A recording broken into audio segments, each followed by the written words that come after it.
گھر سے آ رہا تھا تو میرے دماغ میں ایک بات گھوم رہی تھی جو آج سے تقریباً 18 سال پہلے کی ہے.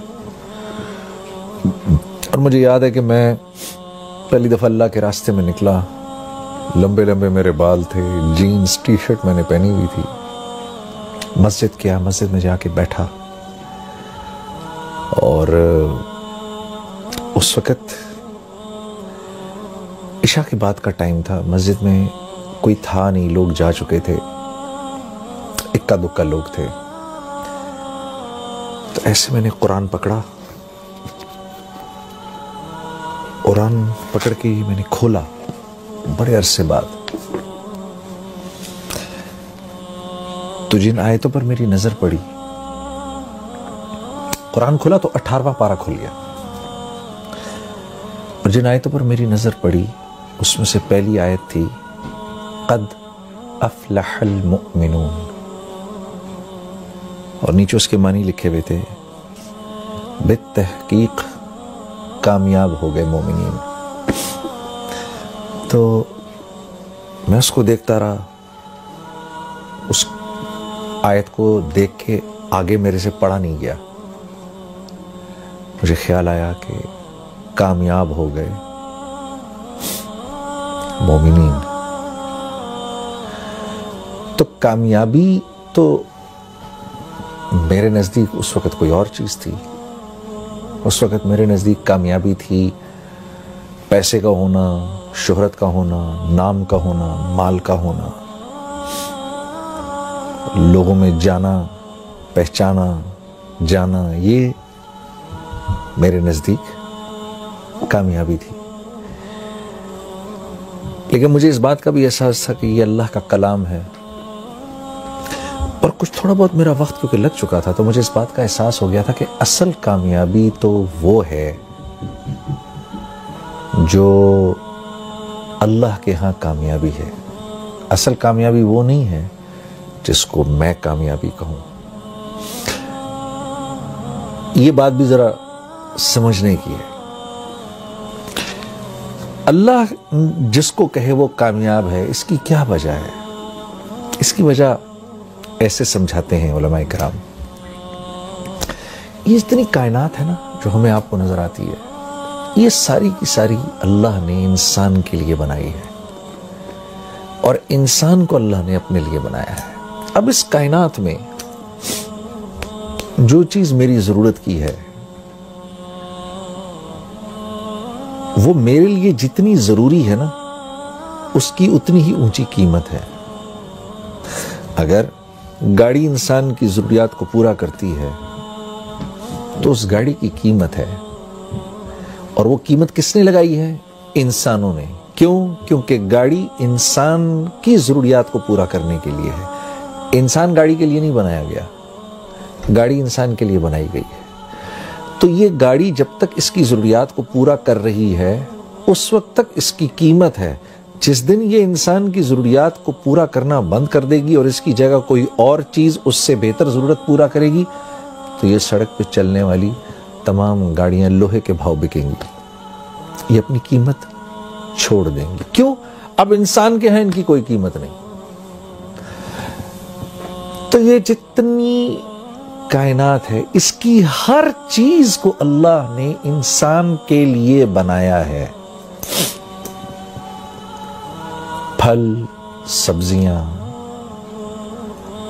یہ بہتے جھرنے, یہ دریا, یہ ہوائیں, یہ بدلتے موسم, یہ سب انسان کے لیے ہیں, اس کو سکھ پہنچانے کے لیے ہیں. اور اس کائنات میں جو کچھ ہے وہ جتنی انسان کی ضرورت کو پورا کر رہا ہے اتنا ہی قیمتی ہے, اور جو انسان کی ضرورت کو پورا نہیں کر رہا وہ اتنا ہی بے قیمت ہے. کیوں؟ کائنات انسان کے لیے بنی ہے. اسی طرح کیونکہ انسان اللہ کے لیے بنا ہے تو انسان کی قیمت بھی اللہ ہی لگاتے ہیں. انسان خود اپنی قیمت نہیں لگا سکتا. بڑے بڑے بادشاہ آئے، بڑے بڑے کر و فر کے ساتھ آئے. فرعون نے تو اپنے آپ کو آ کر کہا انا ربکم الاعلی، میں تو بہت بڑا رب ہوں. کہتا پھرے کیونکہ اللہ کے ہاں بے قیمت ہے، تو دنیا سے تو مرنے سے پہلے ہی اللہ نے اس کو بے قیمت کر دیا، اور مارنے کے بعد اللہ نے اس کو پرزرو کر دیا اور آنے والی نسلوں کے لیے عبرت کا نشان بنا دیا. کیوں؟ کیونکہ یہ اللہ کے ہاں بے قیمت تھا، اب یہ قیامت تک بے قیمت رہے گا. کوئی اپنے آپ کو کچھ بھی سمجھتا پھرے؟ جو اللہ کے ہاں قیمتی ہے وہ دراصل قیمتی ہے. کیوں؟ کیونکہ انسان بنا اللہ کے لیے ہے. وما خلقت الجن والانس الا لیعبدون، ہم نے جن و انس کو بنایا ہی اس لیے ہے کہ یہ ہمارے بن کے رہیں. الا، جیسے ہم کہتے ہیں نا لا الہ الا اللہ، نہیں کوئی معبود سوائے اللہ کے، ہو ہی نہیں سکتا. بالکل اسی طریقے سے نہیں بنایا ہم نے جن و انس کو سوائے اس کے لیعبدون، کہ میری عبادت کریں، میرے بن کے رہیں.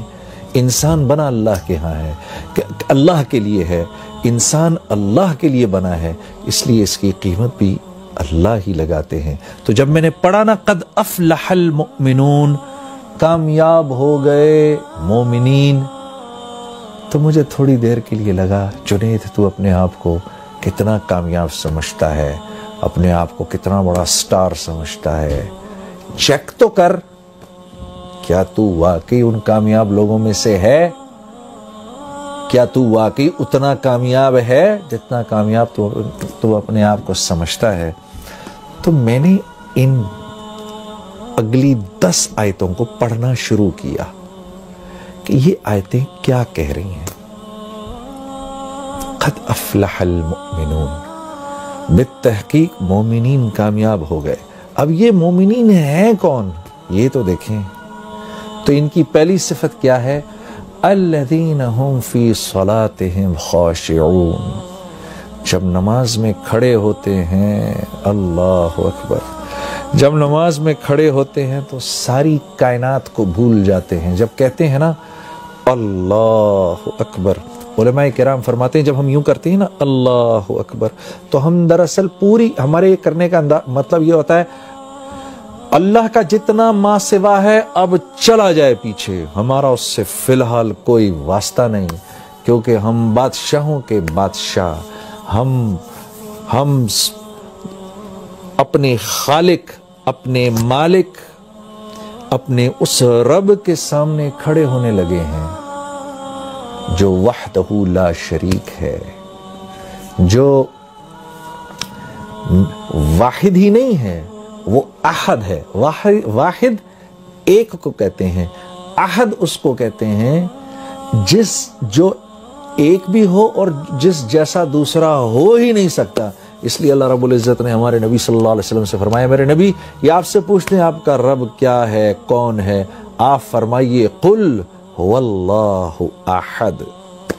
تمہارے اتنے دماغ ہیں ہی نہیں کہ تمہیں اللہ رب العزت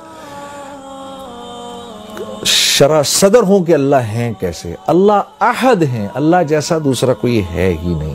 تو جب ہم یوں کرتے ہیں نا اللہ اکبر، تو ہم اس احد ذات کے سامنے جا کر کھڑے ہو گئے ہیں جس جیسا کوئی دوسرا ہے ہی نہیں. کیوں؟ وہ اکیلا خالق ہے، اس جیسا کوئی خالق ہے ہی نہیں، ہو ہی نہیں سکتا اس کے، بلکہ اس جیسا کوئی خالق تو کیا کہنا، اس کے سوا کوئی تخلیق دے ہی نہیں سکتا. انسان ایجادات کرتا ہے. ایک صاحب نے مجھ سے کہا کہ بھائی دیکھیں نا یہ کاغذ تو ہم نے بنایا، انسان نے بنایا، گاڑیاں ہم نے بنائی ہیں. میں نے کہا ایک منٹ. انسان جب کسی چیز کو تخلیق دیتا ہے نا تو اس میں 4 پروسیسز ہوتے ہیں. انسان کی تخلیق میں 4 پروسیسز ہیں، جن میں سے 1 2 3 اللہ کے ہیں، 1 انسان کا ہے. اللہ کے 3 پروسیسز کیا ہیں؟ جس چیز سے جو چیز انسان نے تخلیق کی ہے اس کے انگریڈینٹس کا بنانے والا ایک اکیلا اللہ ہے. پہلی بات یہ. دوسری بات یہ، ان انگریڈینٹس کی جو کوالٹیز اور جو پراپرٹیز ہیں، ان میں پانی کا پیاس بجھانا، لوہے کا سخت ہونا، لکڑی کا ہونا، زہر کا فیٹل ہونا، یہ جو کوالٹیز ہیں نا جن چیزوں کو انسان ملا رہا ہے، ان چیزوں کی کوالٹیز بھی انسان کی بنائی ہوئی نہیں، اللہ کی بنائی ہوئی، اس میں اللہ کی ڈالی ہوئی ہے۔ تیسری چیز کہ جن چیزوں کو انسان نے جوڑا آپس میں کوئی بھی چیز تخلیق کرنے کے بعد، اب ان چیزوں میں جو پراپرٹیز کی جو چینج آئی ہے وہ بھی من جانب اللہ آئی ہے۔ چوتھی چیز انسان کی چیزوں کو ملانا، تو انسان تو چیزوں کو جوڑتا ہے، ایلوائز کو ملا دیتا ہے، ایک سرٹن والیوم، پریشر اور ٹیمپریچر سے انسان اللہ کے جو بنائے ہوئے ایلیمنٹس ہیں ان کو ہیٹ کرتا ہے، پھر وہ ایلیمنٹس، ان ایلیمنٹس کو سرٹن پریشر، سرٹن والیوم پہ اور پھر ان کو آپس میں جوڑتا ہے۔ وہ تو آپس میں جوڑتے ہیں، جوڑنے کے بعد ان کی جو کوالٹیز چینج ہو جاتی ہیں، ان میں وہ پراپرٹیز کا چینج ہونا بھی اللہ کے ہاتھ میں ہے۔ تو انسان خالق نہیں ہے، اللہ کے آگے اللہ کے سوا کوئی چیز، کوئی تخلیق کر نہیں سکتا۔ تو جب اتنے بڑے رب کے سامنے میں کھڑا ہوا ہوں، میرا دماغ ادھر ادھر جائے، اللہ فرماتے ہیں جو کامیاب لوگ ہیں، جب وہ میرے سامنے کھڑے ہوتے ہیں، successful people, when they stand in front of me, they forget everything around them.